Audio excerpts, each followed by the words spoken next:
Don't say anything since corporate is coming for an inspection. You understand? Don't say anything foolish. In any case, you don't have the courage to. Johnson, the branch manager, was ensuring that his subordinate remained in line until the very end. He may have been concerned that his subordinates could say something needless to the inspectors, despite the harshness of his statements. I mentally answered to Johnson, "You're already in the middle of an inspection." Since Johnson's face would soon grow pale, I must admit that looking at his profile made me giggle. I couldn't suppress my excitement. "Just so you know, today is the last day of your reign. Your life is going to take a nosedive from today on," I said, loud enough for Johnson to hear, or not. "I'm going to enjoy myself a little today. The drama of retaliation has begun. Joseph Jones is my name. I work for a company that manufactures medical gadgets, and this year I turned 44. My business is a significant participant, vying for the nation's largest market share. I've worked for this company for 10 years, by the way. I worked in a totally different field before. There was a small print business in town where I used to work. It was a little company, nothing like the one I work for now. I was raised by a single mom, and due to our financial situation, I began working as soon as I graduated from high school. I was informed that I have no recollection of my father because he passed away when I was quite little. Despite working 3 part-time jobs for me, my mother was unable to pay for my college education. I could have taken out a loan to attend college, but I was hesitant and decided to obtain a job instead because I wanted to ease my mom's burden a little. I assumed I would work at that print business for the rest of my life since I had no more schooling or contacts. But there are always surprises in life. My life drastically changed when I was 34. I received an invitation to join my current firm. I will discuss the specifics later. Being hired by a large corporation was a once-in-a-lifetime opportunity for a recent high school graduate who was employed at a tiny business. Naturally, I agreed without question. However, the work was completely different from my expectations. In the 10 years since I joined, I can honestly state that I have seldom had a minute of relaxation. Nevertheless, since I was hired by such a large organization as a high school graduate, I felt I shouldn't be complaining about my job and gave it my best effort. I can only speculate as to how much work the other employees were doing, but I can state with confidence that, out of the more than 5,000 people working for this organization, I did the most work. Maybe the employer has noticed my efforts over the last 10 years because I was just informed about a transfer the other day. I was moved to the Houston branch when I was 44. Many of the moved employees are so at ease in the Houston branch's relaxed corporate culture that they have no desire to shift to other branches. Its distinct culture is most likely a result of its distance from the New York headquarters. There are no issues with shopping or anything else because the city is respectable and the food is excellent. For someone like me, who puts in more effort than everyone else, I assumed this was a prize transfer, a way of saying, enjoy Texas. However, I soon realized my mistake. Steve Johnston was the branch manager in Houston on my first day. He has only worked at the Houston branch for 2 years and is 2 years older than me at 46. He was formerly a section manager in headquarters General Affairs Division. To put it briefly, Johnson is a genuinely disagreeable man who seems to take pleasure in putting others down.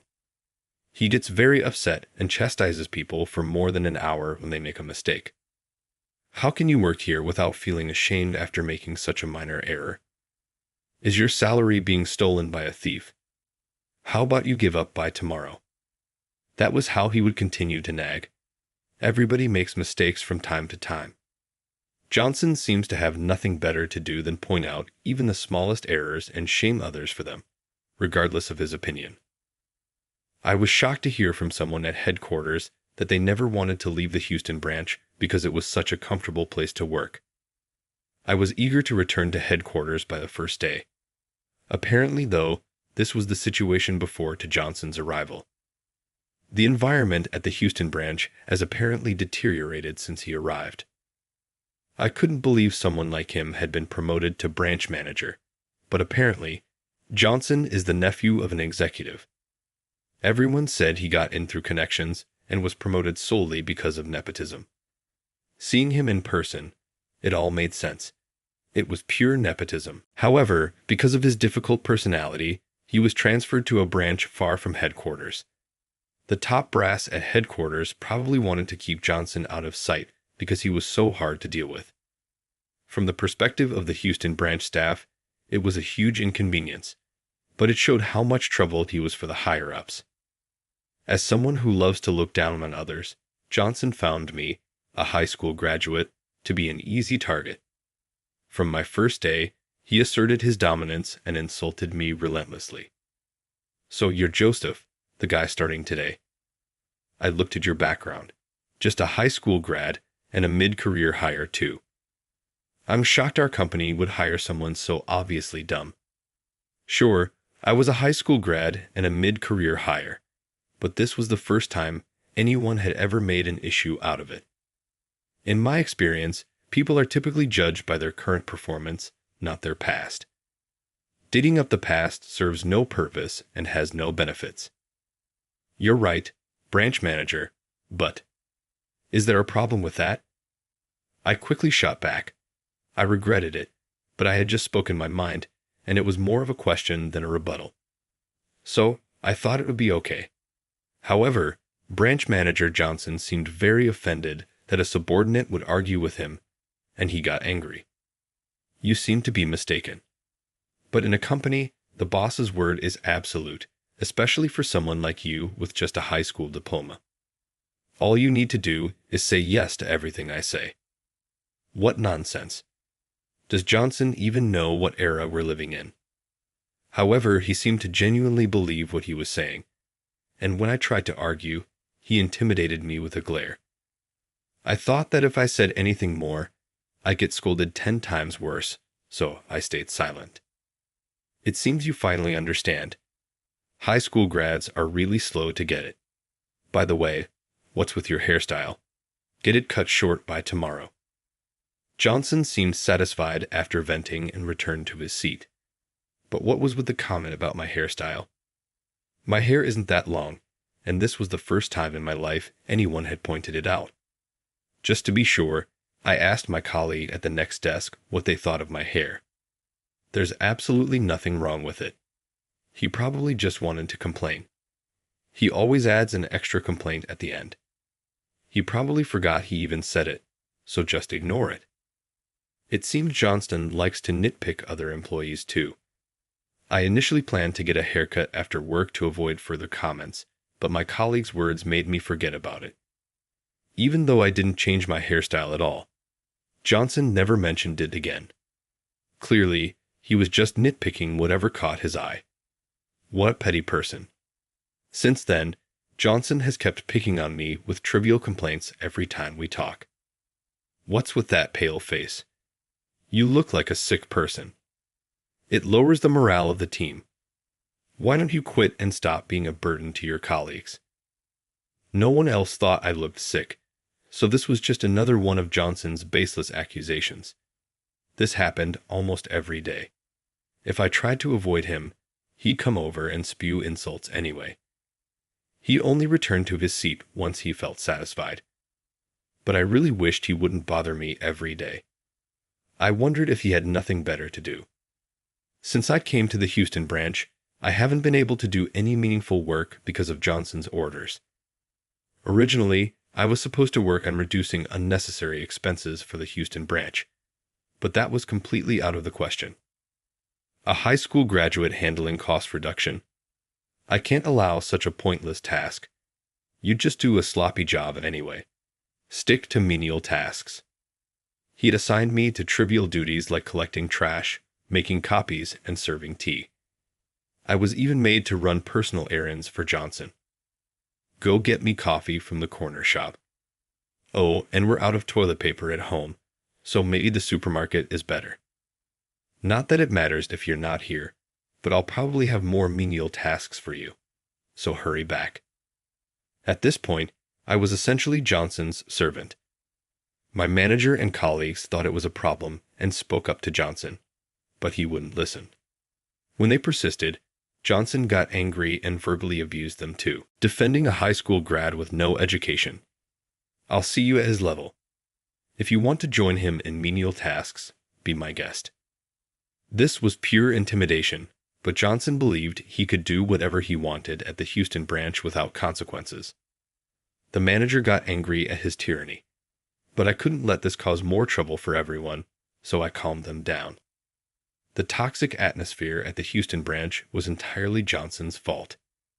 The other employees were not only supportive, but also angry on my behalf. I was moved to the point of tears by their warmth. I appreciate your support, but if you defend me further, it might cause problems for you too. I'll handle this on my own, so please just watch over me. I have some ideas on how to deal with him. Are you sure? What kind of ideas?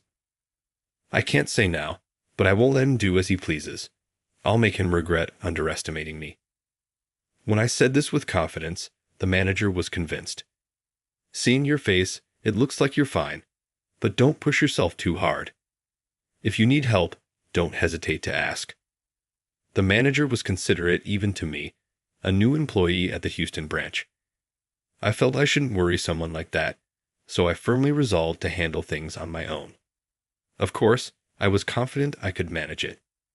However, I needed to do some research, and timing was crucial, so I decided to stay quiet and wait for the right moment. Several months passed since I was assigned to the Houston branch. I was still doing menial tasks. Branch manager Johnson always interfered whenever I tried to do other work. Doing these trivial tasks made me wonder if I really was incompetent. This was likely Johnson's method.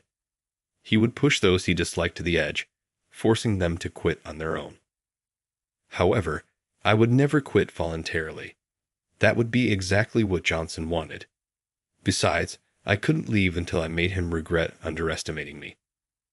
While I was thinking this, branch manager Johnson called me in. Since I had no urgent tasks, I went right away. Johnson started saying something outrageous. In 2 weeks, HQ is coming for an inspection. You came here to cut costs, right? If you tell the inspectors that the Houston branch's accounts are fine, it'll be convincing. So, put together some adjusted accounting data and compile it into a report. Are you saying we should show falsified data to the inspectors? What if we get caught? Besides, I've only been doing menial tasks and have never even seen the real data. I can't make a report. Technically, I was sent by HQ to review the Houston branch's accounting data as part of my job. However, Johnson had always refused to show me any of this data. Shut up. If the lie gets exposed, we'll just say you did it on your own. I'll let you see the data. Johnson then called the accounting staff and instructed them to show me the data. Just show him the bare minimum needed to create the report. As long as he has the monthly balance sheet, he can make something up. Don't show this low-level high school grad any detailed data. He wouldn't understand it anyway. This was complete nonsense. I couldn't understand why I would be blamed if the fraud was discovered. Creating a report with minimal data was outright fabrication, not just falsification. I was speechless at Johnson's outrageous command. Seeing my reaction, Johnson seemed to think I had no objections and smiled with satisfaction. All right. I have a meeting, so you can get this done in a week, right? It's just made-up data anyway.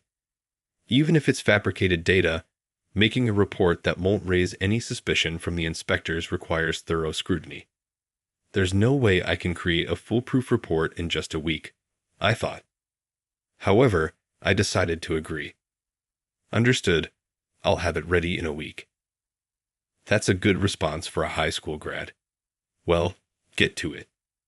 As I watched Johnson leave the room, I muttered to myself, finally, the time has come to make you eat your words.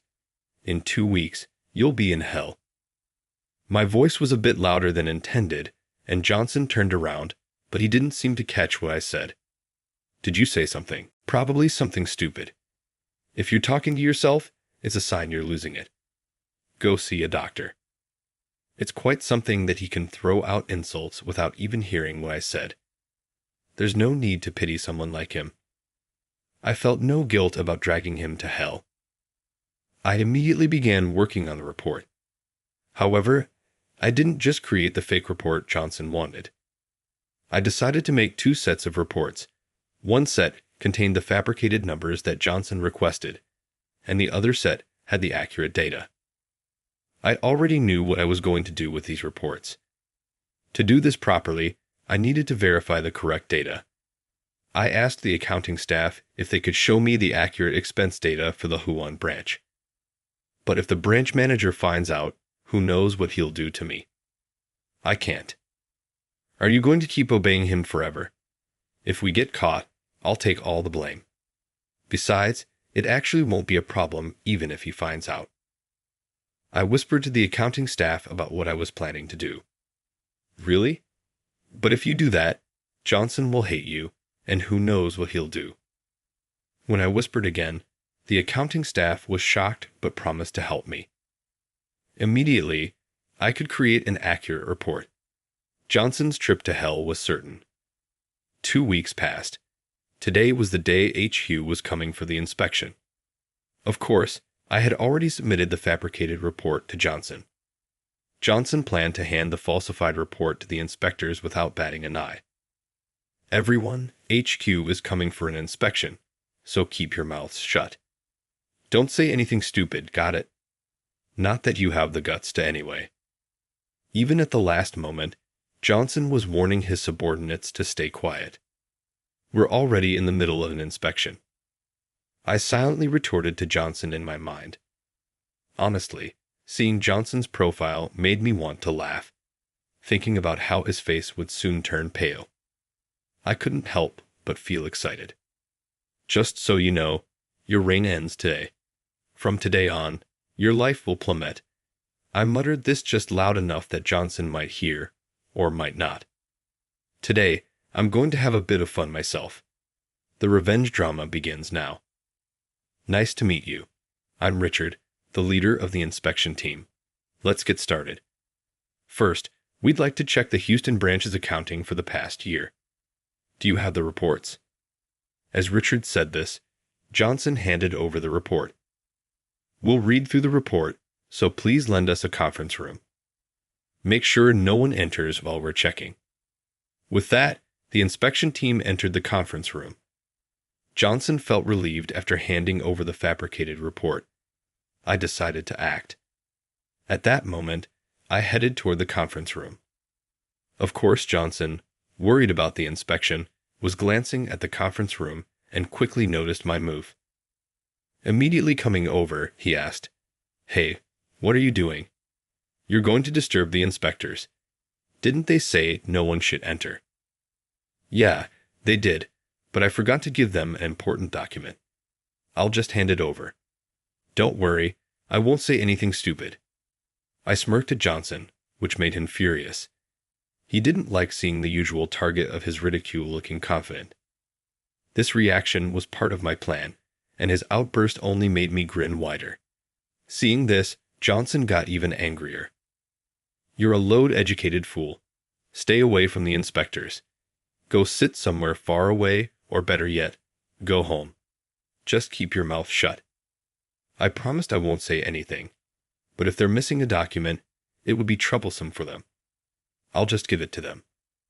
Johnson hated the idea of me, the person who made the fake report, getting close to the inspectors.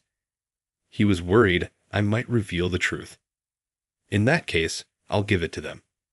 You stay away. If you say something stupid, it'll cause problems.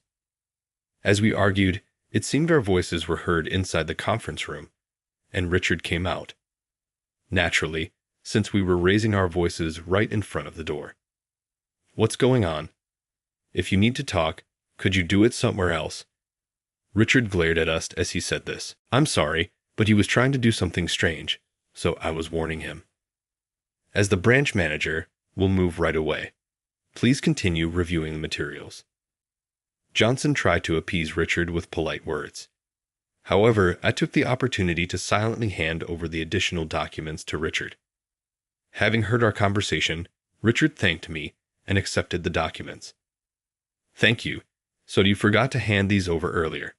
We'll add these to our review. Richard began flipping through the additional documents I handed over, but then suddenly stopped. I see, he understood. With that, Richard returned to the conference room. You didn't give them any strange documents, did you? If you did something stupid, it'll be a big problem. I didn't give them anything strange. I kept quiet, just as you wanted. With those additional documents, I think they'll finish the review quickly. 10 minutes after I said that, the conference room door opened, and Richard and the others came out. Richard addressed Branch Manager Johnson. We finished reviewing the documents. After contacting the CEO, he wants to discuss these materials with you, so we'd like you to come to HQ with us today.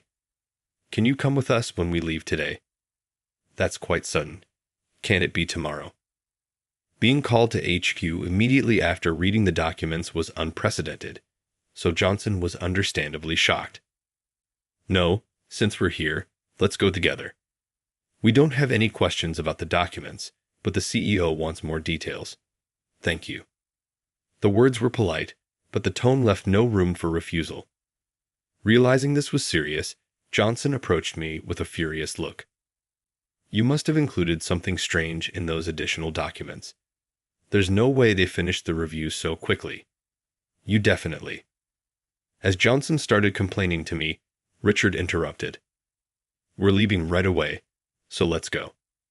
Johnson couldn't keep complaining in front of the inspection team, so he reluctantly started preparing to leave.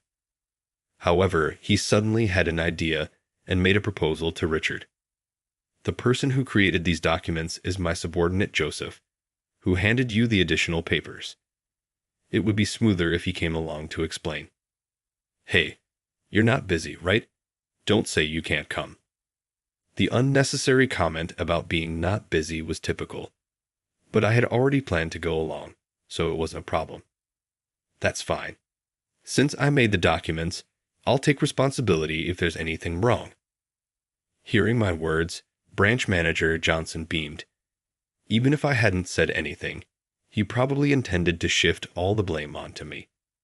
But hearing me volunteer to take responsibility made him delighted. You've got it. If there's a mistake, it's all on you. Don't forget what you just said. And so, we headed to HQ. For those unfamiliar with this, the distance from Houston to New York might seem quite far.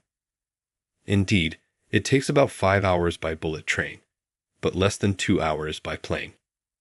Considering transfers, it takes less than 3 hours to get to HQ in New York. We left Houston around noon and were in the HQ conference room by 4:00 p.m. The CEO was seated in front. Branch Manager Johnson sat across from the CEO and called to me. Hey, sit down quickly. We can't start if you're not ready. All right, I'll sit down then. I walked past Johnson and took a seat next to the CEO. What are you doing? This isn't a joke. Know your place. How dare you speak like that to the future CEO? Are you mocking his son? Branch Manager Johnson was stunned by the CEO's shocking words. What? What does that mean? It means exactly what it sounds like. Joseph Jones is my son. It hasn't been officially announced, but I plan to have him succeed me as the next CEO. Yes, I am the CEO's son. I was raised by a single mother. But the truth is, my mother was asked to disappear from my father's life by my paternal grandfather when he learned of her pregnancy before marriage. My father's family was well known, and they wanted him to marry someone from a distinguished family they had long been associated with. So my grandfather offered money to my mother to leave my father. My grandfather even went as far as to beg on his knees. So my mother moved away without contacting my father and refused to accept any money. This decision led to our life of poverty, but when I learned the truth, I felt proud of my mother. Had she taken the money and left, I might have hated her. My father, on the other hand, didn't know about my grandfather's actions and thought my mother had left him without a word. It wasn't until my grandfather was on his deathbed that he tearfully confessed the truth to my father. I'm sorry. I realize now I made a terrible mistake. After my mother left, my father remained unmarried, living a life of solitude. My grandfather had assumed my father would eventually marry someone else, but that never happened, leading to his deep regret. After my grandfather passed away, my father hired a detective and found me. That's how I, a high school graduate, got into this company. Of course, since my parents were never married, my father and I have different last names, and legally he isn't recognized as my father yet. But my father, feeling deeply apologetic, wanted to formally acknowledge me and establish a proper parent-child relationship. He also proposed that I take over his company. However, I thought that suddenly succeeding such a position without any experience would cause backlash. So I suggested that I work harder than anyone else until he retired and then be evaluated based on my performance. Though initially hesitant, my father agreed to my proposal. Subsequently, I was sent to various branches to learn everything about the company. I was to observe everything from a regular employee's perspective and report any improvements needed to the CEO. While it was my idea to be evaluated based on my work, my father saw how useful I was and worked me hard for 10 years. The mission at the Houston branch wasn't just about cost cutting. There were suspicions about financial discrepancies and the branch manager's potential misconduct. Unaware of this, Johnson had me create fake reports, which played right into my hands. When I explained all this to Johnson, he was speechless, but then tried to shift the blame onto me. You said you'd take responsibility if there were mistakes. You made the report, so you should take the blame. You remembered that, but unfortunately for you, I included the truth in the supplementary documents I was sent by the CEO to uncover your misconduct. The initial report was fake, and I said I would provide accurate documents later. Furthermore, when Johnson wasn't looking, I handed the correct documents to Richard on the plane, so I didn't report anything incorrect to the inspection team. Looking at the correct documents, the Houston branch's entertainment expenses are disproportionately high compared to other branches. My son has investigated all the expenses. You know what you spent it on, right? The CEO glared at Johnson, who immediately fell to his knees. I'm so sorry, but I only used a little. Please have mercy. A little? Once we calculate the amount, it will be huge. Using company money for personal use, even a little, is unacceptable. Using company funds without permission is embezzlement, a serious crime. If you can't repay the money, you could face a prison sentence. However, embezzlement charges typically require the company to file a complaint, so Johnson is hoping for leniency from the CEO. I'll repay all the money, just please don't file a complaint. If you do, I'll lose my job, and my family will abandon me. Seeing Johnson crying and begging was pitiful. Even now, he's worried about finding another job. Repaying such a large amount would surely reveal everything to his family, and even if it doesn't become a criminal case, they'd likely abandon him. Ultimately, he's only concerned about himself. Repaying the money is a given. You repay every cent. We will file a complaint. We must treat this as a criminal case to set an example for other employees.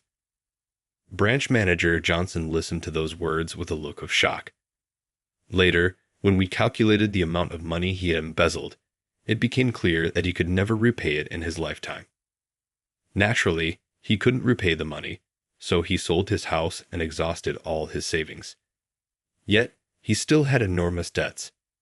Since he showed remorse and willingly surrendered all his assets, the court granted him a suspended sentence for the criminal charges. Although he avoided prison, his family abandoned him. His wife filed for divorce, and his 2 children disowned him. Even his parents disowned him, and all his relatives and friends turned away. He was left completely alone. He was, of course, terminated from the company and now has to find a new job.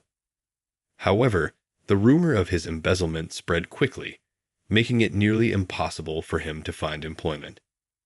I've heard he's doing day labor at his age, involving physical labor and night shifts, which is taking a toll on his health. I've even heard stories from people who didn't recognize him due to how much he had deteriorated. It's entirely his own fault, so I don't feel any sympathy. However, I take it as a lesson to stay humble and not let being the future CEO go to my head. The Houston branch regained its former vitality after a new manager replaced Johnson. Now, the Houston branch has become a place everyone envies for transfers, so things should be stable for a while. I was called back to HQ after the chaos at the Houston branch was resolved. Having spent a long time working like a spy for the CEO, traveling between branches, I was highly evaluated by the CEO.